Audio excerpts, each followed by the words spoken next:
ಎಲ್ಲರಿಗೂ ನಮಸ್ಕಾರ. ನನ್ನ ಸಹೃದಯಿ ಯೂಟ್ಯೂಬ್ ಚಾನಲ್ಗೆ ನಿಮಗೆಲ್ಲರಿಗೂ ಹಾರ್ದಿಕ ಸ್ವಾಗತ. ನನ್ನ ಹೆಸರು ಸುವರ್ಣ. ಆನೆಯ ದಂತವನ್ನು ಹಿಡಿದು ಕೃಷ್ಣ ಮತ್ತು ಬಲರಾಮರು ಅಖಾಡಕ್ಕೆ ಬಂದರು. ಕೃಷ್ಣ ಬಲರಾಮನನ್ನು ಅಖಾಡದಲ್ಲಿ ಕಂಡ ಮಧುರಾದ ಜನರು ಈ ಚಿಕ್ಕ ಬಾಲಕರು ಕಂಸನ ವಧೆ ಹೇಗೆ ಮಾಡುತ್ತಾರೆಂದು ತಮ್ಮಲ್ಲೇ ಮಾತನಾಡುತ್ತಾ ಇದ್ದರು.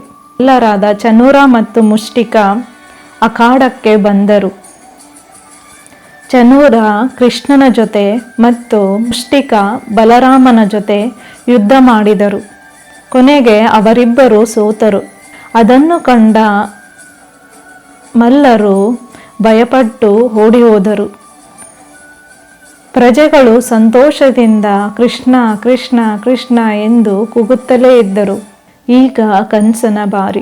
ತಾತನ ಮಾತಿನಂತೆ ಶ್ರೀಕೃಷ್ಣ ಕಂಸನಿಗೆ ತಿಳಿ ಹೇಳುತ್ತಾರೆ. ಕಂಸ, ನಿನ್ನ ಅಹಂಕಾರವನ್ನು ಬಿಟ್ಟು ನಿನ್ನ ಹೃದಯದಲ್ಲಿ ಪ್ರೀತಿ ಜಾಗೃತಿ ಮಾಡಿಕೊ. ನೀನು ಮಾಡಿದ ತಪ್ಪುಗಳಿಗೆ ಕ್ಷಮೆಯನ್ನು ಕೇಳು. ಈಗಲೂ ನಿನಗೆ ಒಂದು ಅವಕಾಶವಿದೆ ಎಂದು ಶ್ರೀಕೃಷ್ಣ ಹೇಳುತ್ತಾರೆ. ಆದರೆ ಕಂಸ ತನ್ನ ಅಹಂಕಾರದಿಂದ ಕೃಷ್ಣನ ಯಾವ ಮಾತುಗಳನ್ನು ಒಪ್ಪುವುದಿಲ್ಲ. ಆಗ ಕೃಷ್ಣ ಕಂಸನ ಬಳಿ ಹೋಗಿ ಅವನ ಕಿರೀಟವನ್ನು ತೆಗೆದು ಇಡುತ್ತಾನೆ. ಕಂಸನಿಗೆ ತನ್ನ ಸಾವಿನ ಭಯ ಶುರುವಾಗಿತ್ತು. ಕೃಷ್ಣನು ಅವನನ್ನು ಹಿಡಿದು ಅಖಾಡಕ್ಕೆ ಎಳೆದು ತರುತ್ತಾನೆ ಮತ್ತು ಯುದ್ಧವು ಜೋರಾಗಿ ನಡೆಯುತ್ತದೆ. ಕೊನೆಗೆ ಕಂಸನ ವಧೆ ಕೃಷ್ಣನ ಕೈಯಿಂದ ಆಗುತ್ತದೆ. ಮಧುರಾದ ಜನರು ಸಂತೋಷಪಟ್ಟರು.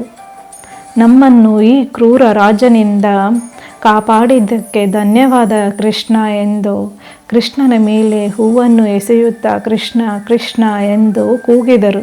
ಕೃಷ್ಣನು ತನ್ನ ತಂದೆ ತಾಯಿಯರನ್ನು ಕಾರಾಗೃಹದಿಂದ ಬಿಡಿಸಿದನು ಮತ್ತು ತನ್ನ ತಾತನಾದ ಉಗ್ರಸೇನನನ್ನು ಮಧುರಾದ ರಾಜನಾಗಿ ಘೋಷಿಸಿದರು. ಅಲ್ಲಿಂದ ಮಧುರಾದ ಜನರು ಸಂತೋಷದಿಂದ ಉಗ್ರಸೇನನನ್ನು ರಾಜನೆಂದು ಕೊಂಡಾಡಿದರು. ಕಂಸನ ವಧೆ, ದುಷ್ಟರ ನಾಶ. ಶ್ರೀಕೃಷ್ಣ ಭಕ್ತರ ಸಂರಕ್ಷಕ. ಶ್ರೀಕೃಷ್ಣನು ಕಂಸನಿಗೆ ತನ್ನ ತಪ್ಪನ್ನು ತಿದ್ದಿಕೊಳ್ಳುವ ಅವಕಾಶವನ್ನು ನೀಡಿದ್ದರು. ಆದರೆ ಕಂಸ ತನ್ನ ಅಹಂಕಾರದಿಂದ ಅದನ್ನು ನಿರಾಕರಿಸಿದ. ಹಾಗೆಯೇ ನಮ್ಮ ಜೀವನದಲ್ಲಿಯೂ ಕೂಡ ನಾವು ಮಾಡಿದ ತಪ್ಪುಗಳನ್ನು ತಿದ್ದಿಕೊಂಡು ದೈವ ಭಕ್ತಿಯಿಂದ ಮುಂದಕ್ಕೆ ಸಾಗಬೇಕು. ಕಂಸ ವಧೆ ಕಥೆಯ ಆಧ್ಯಾತ್ಮಿಕ ಅರ್ಥ. ಕಂಸ ಅಹಂಕಾರ, ನಮ್ಮೊಳಗಿನ ಕೆಟ್ಟ ಗುಣಗಳು ಅಹಂಕಾರ, ಕೋಪ, ಭಯ. ಮತ್ತು ಶ್ರೀಕೃಷ್ಣ ನಮ್ಮೊಳಗಿನ ದೈವಿ ಶಕ್ತಿ. ದೈವ ಶಕ್ತಿಯು ನಮ್ಮೊಳಗೆ ಜಾಗೃತವಾದಾಗ ಭಯ ಮತ್ತು ಅಹಂಕಾರ ನಾಶವಾಗುತ್ತದೆ. ಮುಂದಿನ ಭಾಗದಲ್ಲಿ ತಿಳಿಯೋಣ ಶ್ರೀರಾಧಾ ಬಗ್ಗೆ. ಈ ಎಲ್ಲ ಶ್ರೀಕೃಷ್ಣನ ಕಥೆಗಳು ನಿಮಗೆ ಇಷ್ಟವಾದಲ್ಲಿ ನಮ್ಮ ಚಾನಲ್ಗೆ ಸಬ್ಸ್ಕ್ರೈಬ್ ಮಾಡಿ, ಲೈಕ್ ಮಾಡಿ ಮತ್ತು ಕಮೆಂಟ್ ಮಾಡಿ. ಜೈ ಶ್ರೀಕೃಷ್ಣ ಎಂದು. ನಮಸ್ತೆ.